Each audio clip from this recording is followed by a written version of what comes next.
Gloria a Dios. Bien, vamos a hablar acerca de la visita de los magos del Oriente, ¿verdad?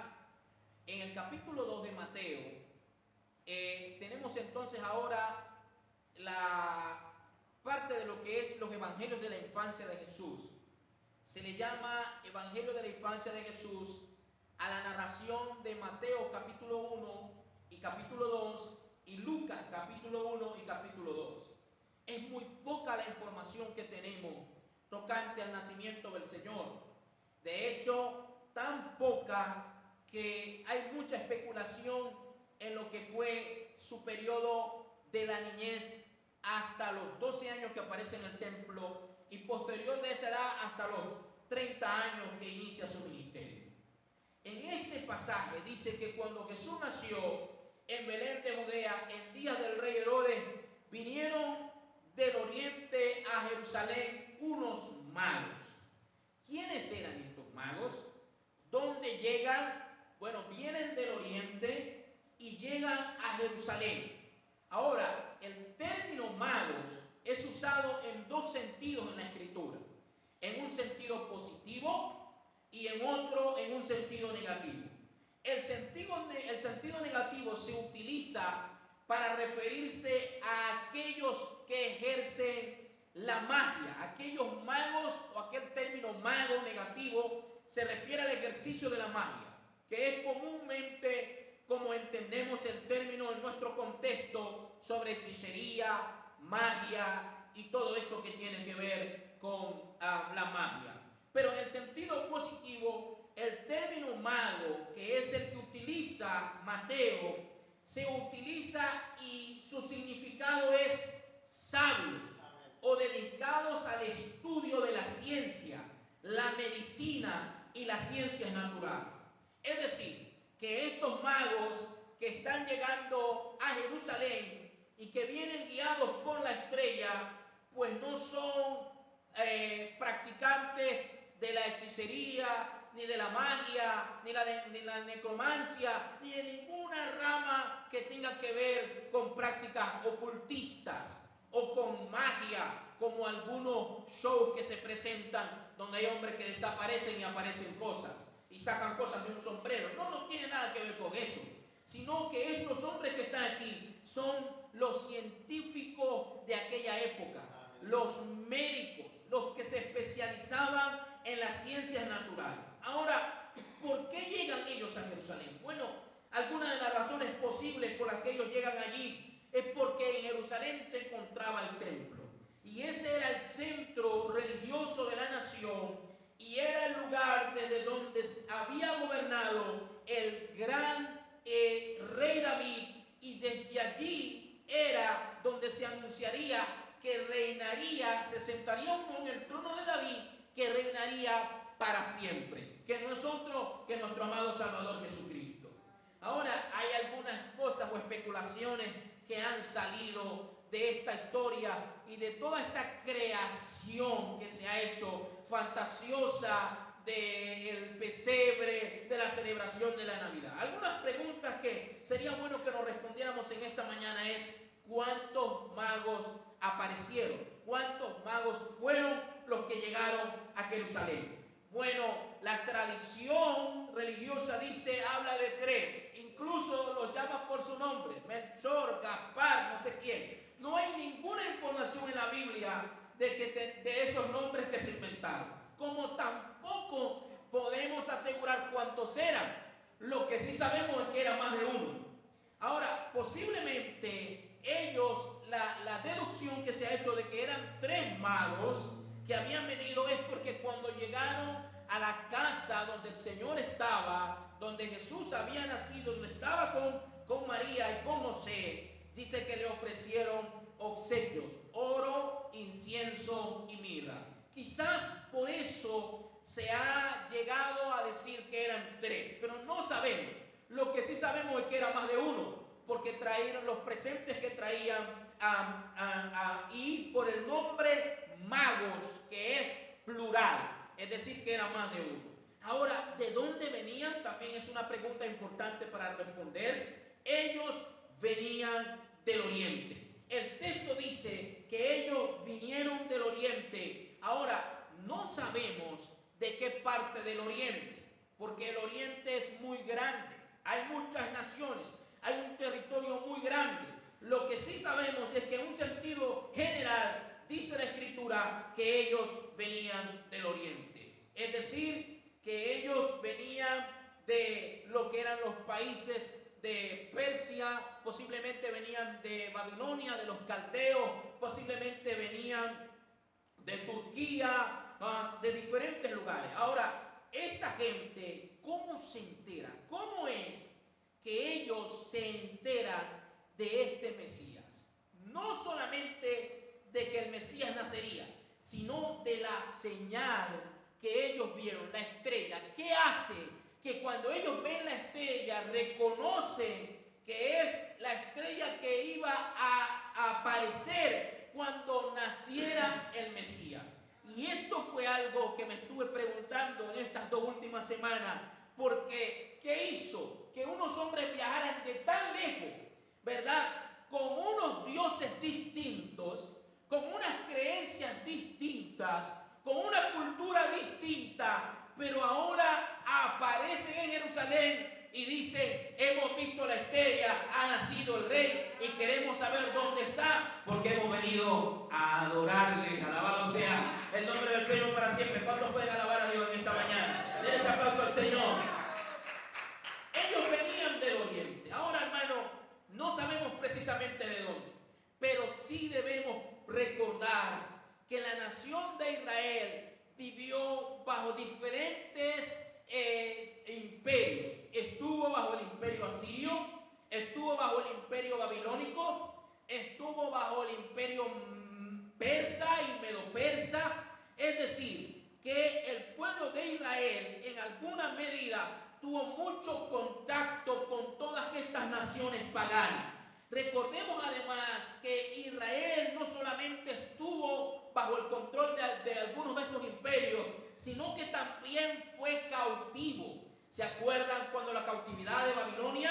Ellos fueron llevados por los caldeos. Los caldeos fueron destruidos por los medos y los persas, y hubo una conquista de estos que derrumbó todo este imperio. Ahora, cuando nosotros pensamos en todo este asunto, vamos a ver a través de todo el Antiguo Testamento cómo Dios fue preparando el escenario para que entonces, al leer este pasaje, donde estos magos aparecen en la historia de la Biblia, no lo leamos de forma superficial y pasemos por encima de ello, porque esto es un acontecimiento sumamente importante, porque estos hombres que venían del Oriente no eran judíos, no pertenecían a la nación de Israel. Entonces, si no eran judíos, ¿qué eran?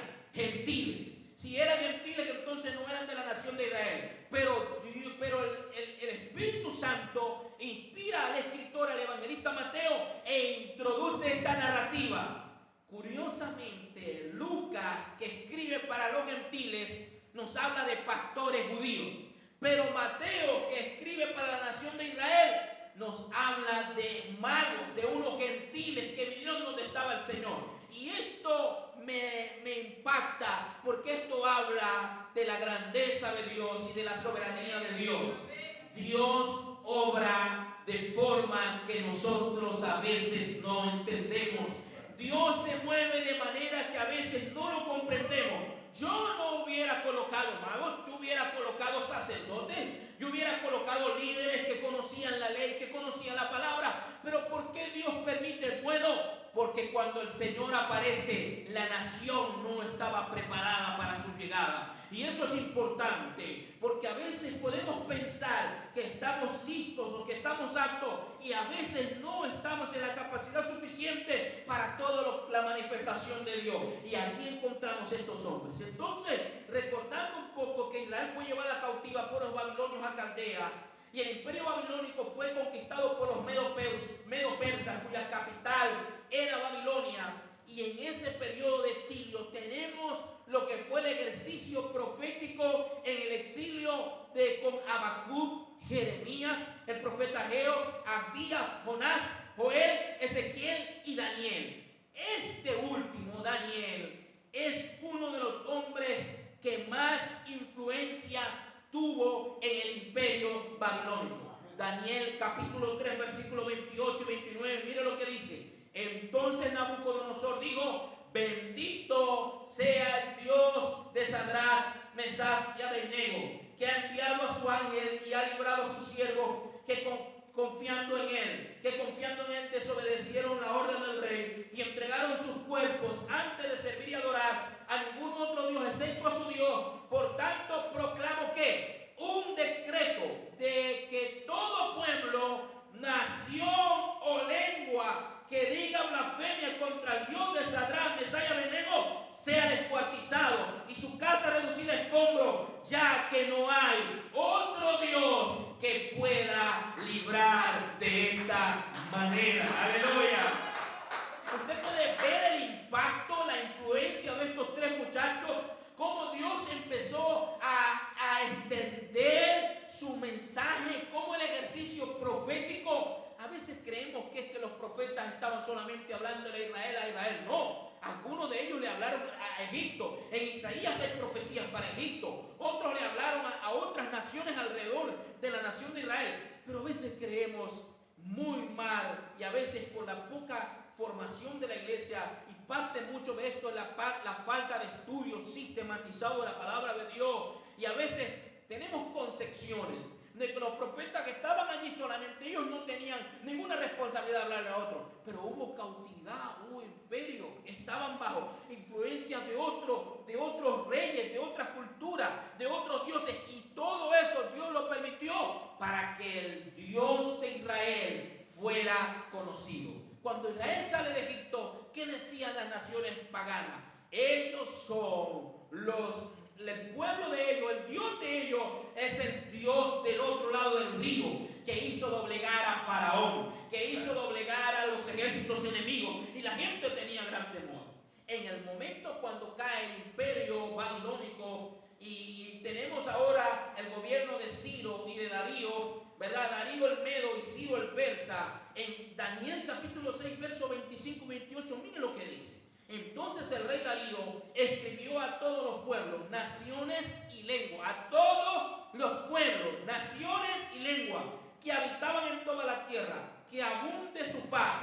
De parte mía se proclama un decreto de que en todo el dominio de mi reino todos teman y tiemblen delante del Dios de Daniel, porque Él es el Dios viviente que permanece para siempre, y su reino no será destruido, y su dominio durará para siempre. Él es el que libra y rescata, hace señales y maravillas en el cielo y en la tierra, el que ha librado a Daniel del poder de los leones, y este mismo Daniel prosperó durante el reinado de Darío y durante el reinado de Ciro el Persa. Alabado sea el nombre del Señor.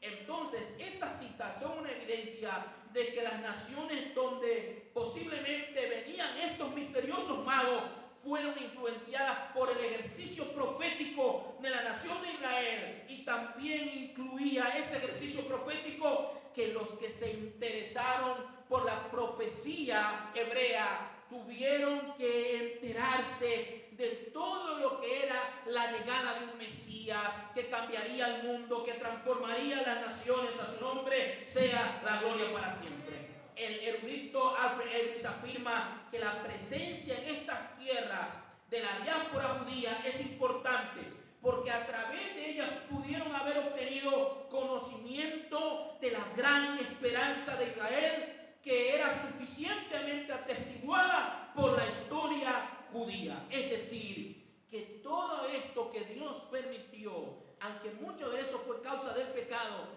Dios utilizó eso para que las naciones paganas oyeran el mensaje de esperanza para Israel, que Dios les había prometido un Salvador. A su nombre sea la gloria. Ahora, ¿cuál es la razón por la que ellos vienen del oriente? ¿Cómo se enteran que el Mesías había nacido? Bueno, ellos dicen, hemos visto la estrella que les anunciaba en la profecía bíblica que una estrella los guiaría, que una estrella parecería diferente a todos los astros en el espacio, singular, con algo particular, que sería la señal de que el Salvador había nacido. Números capítulo 24, versículos 16 y 17 dice: lo veo, pero no ahora. Lo contemplo, pero no cerca. Una estrella saldrá de Jacob, y un cetro se levantará de Israel, que aplastará a la frente de Moab y derrumbará a todos los hijos de Sem. Entonces, esta profecía en Números capítulo 24, versículo 16, era una profecía que los profetas habían ido traspasando oralmente a las naciones, que los judíos conocían, que los hebreos sabían, y donde quiera que ellos iban, cuando algún gentil, cuando algún pagano se interesaba por la palabra de Dios, por la ley de Dios, ellos se impartían toda esta enseñanza, ellos compartían y habían influenciado en alguna medida todo eso. Alabado sea el nombre del Señor. Ellos habían venido del oriente porque habían visto la estrella y dijeron: ¿dónde está el rey de los judíos que ha nacido? Porque vimos su estrella en el oriente y la hemos venido a adorar. A su nombre sea la gloria para siempre. Aleluya. ¿Dónde vieron la estrella en el oriente? ¿Cuánto tiempo tardaron? Semanas. No llegaron al otro día. De hecho, cuando usted lee el versículo 12 de Mateo, Jesús ya no está en el pesebre en Mateo capítulo 2. Él ya ha nacido y ha pasado un tiempo. Capítulo 2, verso 12 dice, pero verso 11, y al entrar en la casa, vieron al niño con su madre. Ya no entraron a un pesebre, ya no entraron a un establo. Ahora ya María y José habían tenido tiempo para establecerse en Belén provisionalmente mientras el niño era destetado, mientras pasaba el periodo de la purificación de las mujeres, que era los 40 días del parto, toda esa purificación. No sabemos cuántos años tenía Jesús cuando los magos aparecieron, eso no lo sabemos. Lo que sí sabemos es que Herodes dijo que mataran a todos los niños de 2 años para abajo. Lo que podemos pensar, según lo que dice Lucas, cuando Jesús es presentado al templo, es traído al templo, Jesús tenía que ofrecerse una ofrenda, y la ofrenda que María y José ofrecieron, la de las avecillas, era la ofrenda de la gente más pobre. Era la ofrenda que se daba cuando usted era la persona más pobre de la nación. Si usted era una persona que tenía recursos, podía traer un cordero, podía traer otro tipo de ofrenda, pero cuando María y José van al templo con el niño y traen la ofrenda, presentaron unas avecillas. Quiere decir que cuando los magos aparecen, quizás podemos pensar que Jesús tenía un poco más de 40 días de haber nacido, un par de meses. No podemos decir cuánto exactamente, pero sí un par de meses había pasado. ¿Por qué? Porque había pasado la cuarentena, la purificación de María. Habían ya traído al niño al templo, y cuando trajeron al niño no tenían cómo dar una mejor ofrenda. Y estaban dando una ofrenda de escasos recursos. Si los magos de Mateo 2 ya habían llegado antes de que Jesús fuera presentado, entonces tenemos que pensar que María y José eran unos malos administradores de los recursos, porque los magos le entregaron oro, incienso y mirra, y eso era, ese regalo que ellos recibieron lo podían vender. Es decir, que ellos recibieron una cantidad significativa en presentes que trajeron esos magos. No era cualquier presente, era para un rey. O sea que era una cantidad sustanciosa, significativa. Cuando llegamos entonces al pasaje de Mateo capítulo 2, Jesús tenía un par de meses de haber nacido. Ya había quizás sido presentado en el templo, y ahora aparecen estos hombres y ellos dicen: hemos venido del oriente. ¿Y a qué habían venido ellos? ¿A qué habían venido? A adorarle. Esto es una cosa importante. Adorar se ha vuelto algo meramente cultico y ritual. Adorar se ha vuelto algo místico, del culto, solamente del lugar donde nos reunimos. Adorar pareciera ser, o se ha entendido en muchos casos, como solamente el acto de cerrar los ojos, levantar las manos y decir: Señor, te alabo y te adoro. No, eso es una parte de la adoración. Pero la adoración en el concepto mismo, o dentro de todo lo que era la comprensión judía, involucraba del nacimiento del individuo hasta el día de su muerte. Toda su vida era un acto de adoración. A su nombre sea la gloria para siempre. Y lo que podemos encontrar es que ellos habían venido a adorarle. ¿Dónde habían venido ellos a adorarle? Ellos habían venido a Jerusalén. Y encontramos que este detalle de que ellos habían venido y habían llegado a Jerusalén es porque en Jerusalén estaba el templo. Además, era el centro religioso de la nación. Pero ellos, al perder la estrella, al no saber dónde había quedado la estrella y no saber dónde continuar, dijeron, bueno, hay que llegar a la capital, hay que llegar donde está el templo de los judíos. Y allí seguro debemos saber dónde ha nacido el niño, dónde está el rey que ha nacido. Y cuando yo leo la escritura, que ellos llegan allí y le preguntan a Herodes y le dicen que el niño ha nacido, que han venido a adorarle, que el rey ha nacido, han venido a adorarle, y ellos llegan a Jerusalén y el niño no está en Jerusalén, y tampoco está en el templo, y tampoco está en el palacio de Herodes, sino que está en una humilde aldea que se llamaba Belén. Ellos fueron al centro religioso de la nación, donde se suponía que debía estar, pero ahora son guiados por los líderes religiosos al lugar de la promesa mesiánica, a la pequeña Belén de Judá. A su nombre sea la gloria para siempre. Y en esta parte de la escritura debemos detenernos un poco. Aquí está planteándose un cambio de paradigma, una transformación. Porque hasta ahora, ¿hacia dónde adoraban los judíos cuando estaban cautivos? ¿Hacia dónde oraba el judío cuando estaba en la cautividad? ¿Hacia dónde oraba? ¿Hacia dónde? Hacia Jerusalén. ¿Y hacia dónde oraba el judío? Hacia el templo. Y ahora Jesús no nace ni en Jerusalén, ni está en el templo tampoco, sino que nace en Belén. Y esto es importante, porque lo que Jesús, lo que nos está diciendo la Escritura a través de este acto es, señores, aquí hay una transformación, un cambio de paradigma. Es el inicio de la descentralización de la adoración. Sin duda, los magos, al perder la guía de la estrella o extraviarse, lógicamente dijeron, bueno, si la esperanza mesiánica ha nacido, debe estar en la capital, debe estar en Jerusalén. Pero no estaba allí. Cuando ellos preguntan a Herodes, le dicen, venimos a adorar al rey. Herodes dice, bueno, ¿cómo es eso que es un rey? Si es que yo soy el rey. A mí me han convocado como rey. Se turbó. Y dice que con él se turbó todo el país. Porque Herodes no era cualquier cosa, era un hombre muy malo, muy perverso. Y la nación se turbó también. Y él mandó a llamar, dice que convocó a todos los principales sacerdotes, los escribas del pueblo. Les preguntó dónde había de nacer. Ellos le dijeron, en Belén de Judea, porque así está escrito por el profeta. Y tú, Belén, de la tierra de Judá, no eres la más pequeña entre los príncipes de Judá, porque de ti saldrá un guiador que apacentará a mi pueblo Israel. A su nombre sea la gloria para siempre. Encontramos, hermanos, un detalle muy importante. Ahora la adoración se sale del templo, se sale de la capital hacia donde todo judío ora y adora, y se va a una pequeña aldea que se llama Belén.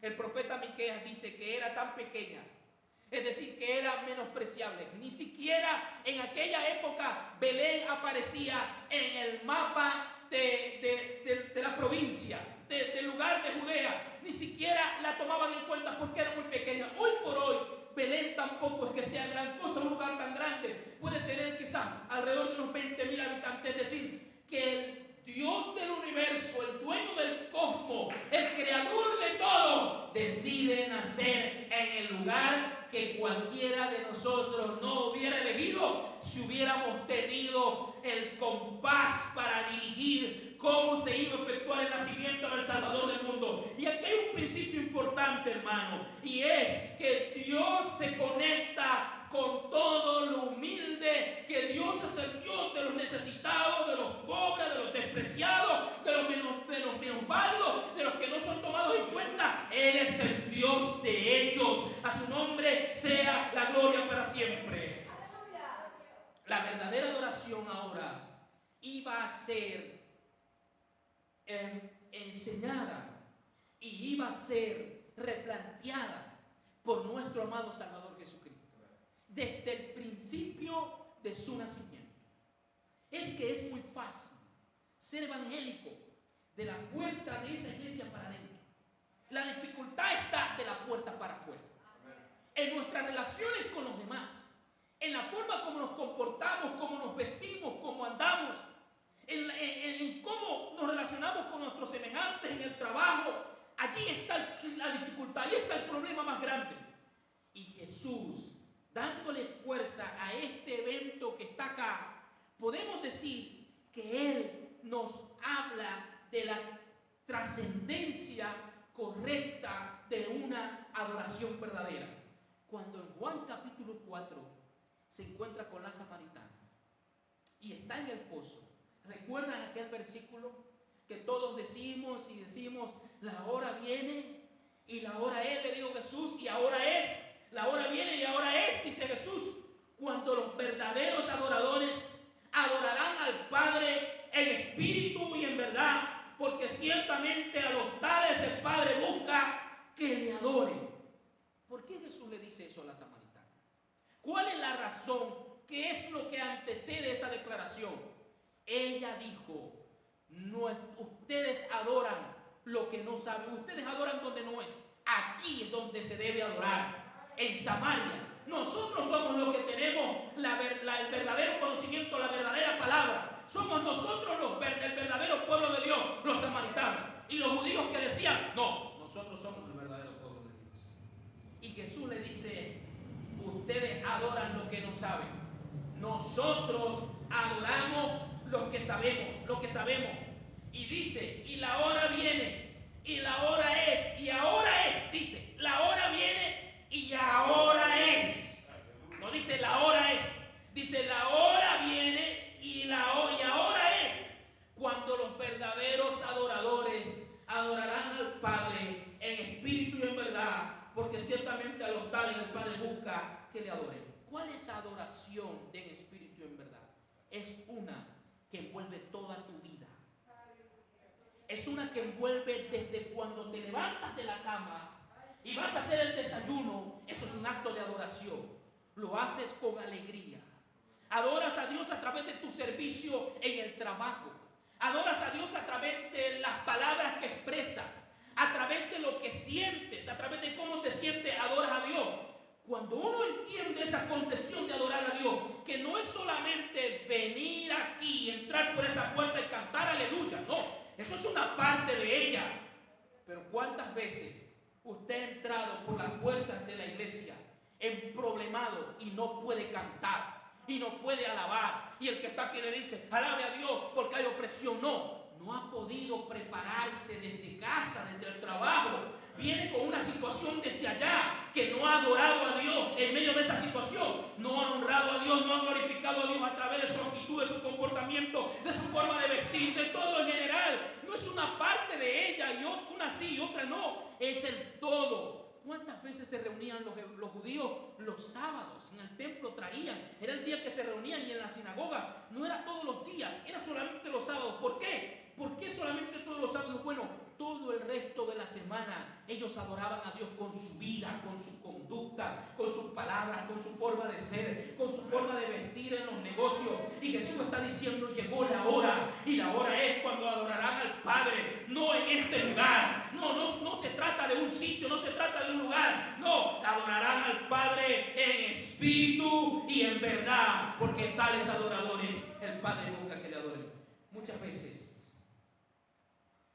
lo que nosotros expresamos en una reunión cultica está lejos de una adoración verdadera, porque tenemos odio, rencor,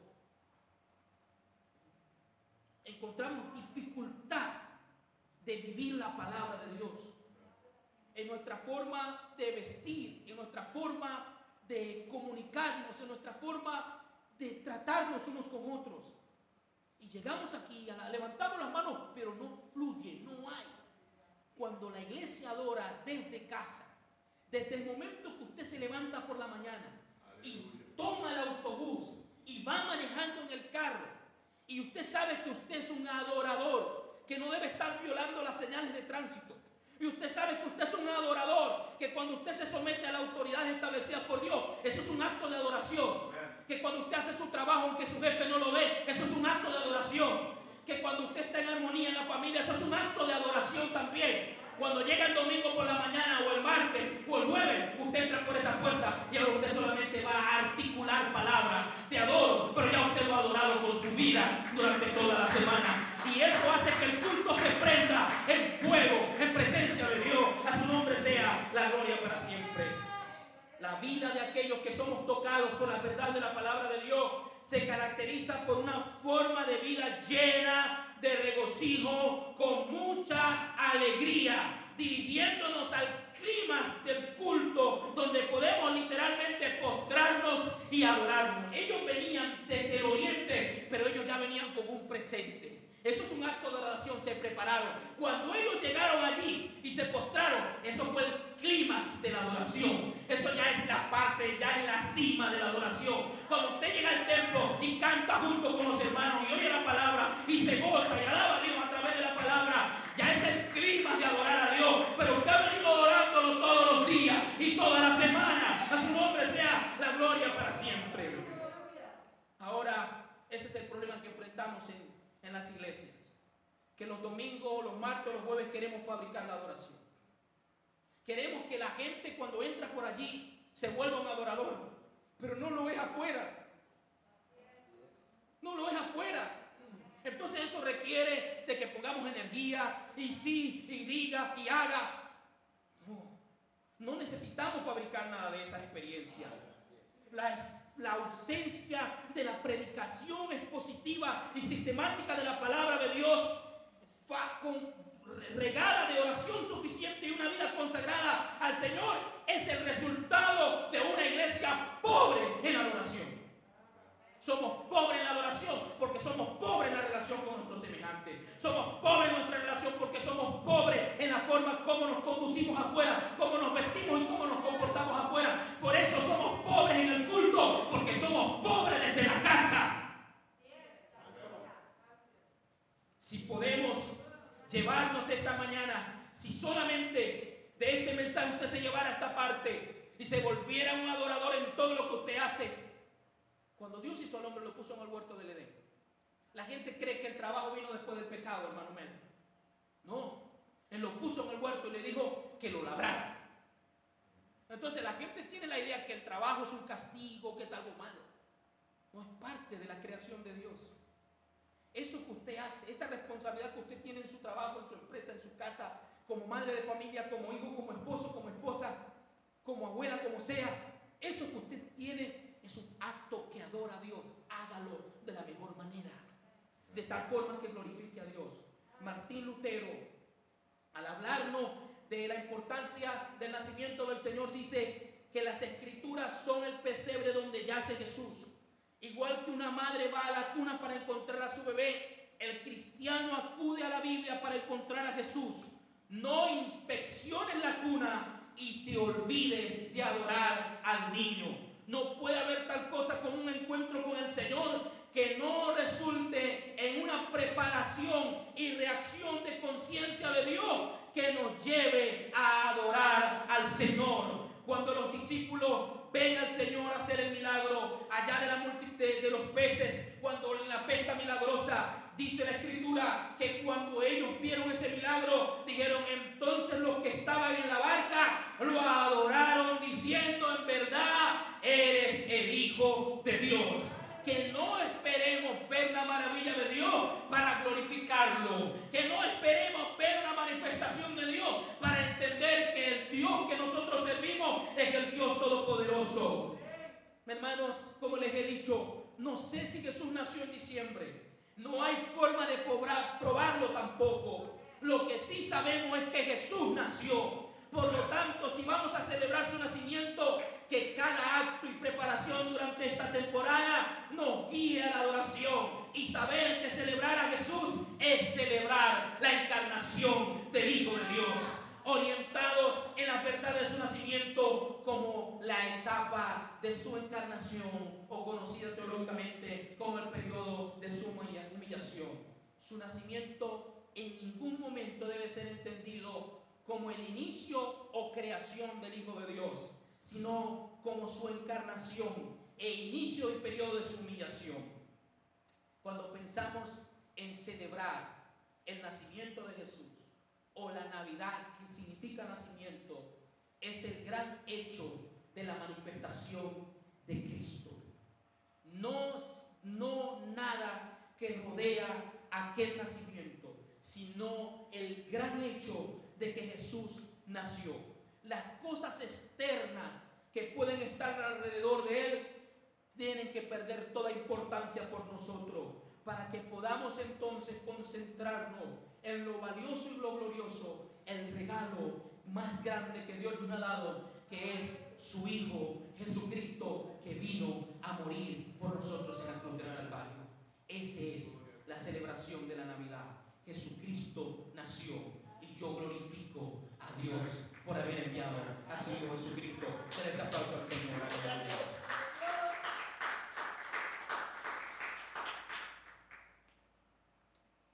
Si usted tiene que compartir con su familia inconversa, porque ellos celebran